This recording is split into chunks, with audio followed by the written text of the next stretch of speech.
Vim aqui filmar porque o meu irmão Nivaldo deve estar pregando alguma mentira, né? Tá passando conta em vocês.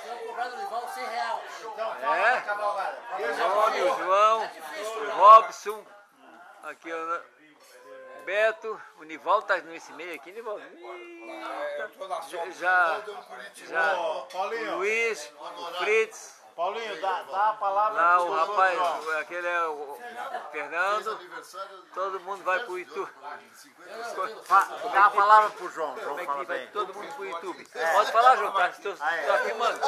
Tô filmando aqui, ó. Aqui, ó, tô filmando. João vai falar. Close, Fala, João! Fala. Duas garrafas de vinho, né? É complicado. Mas eu queria agradecer o grupo, né, que participou efetivamente da cavalgada, tanto ontem quanto hoje. E também aqui nossos dois estreantes da cavalgada, que vieram de Curitiba aqui, o Robertson. Isso. Nosso querido advogado aqui.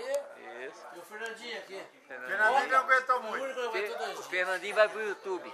Foi dormir com ele? Esse diz que é O Fritz tá aí, de chapéu amarelo.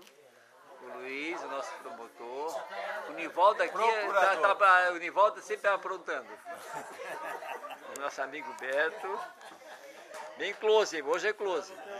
Não, mas eu agradeço. Encerrando aqui, Eu agradeço o convite do Santana, do grupo de Florianópolis, certeza. que nos convidou para vir aqui, participar ativamente, e que a Coxilha Rio continua bonita. E nós, como Catarina, ficamos satisfeitos de ter os colegas lá do Paraná sempre participando da cavalgada, que essa não foi a primeira e não será a última. Sim. Ei, João. Valeu, Paulo.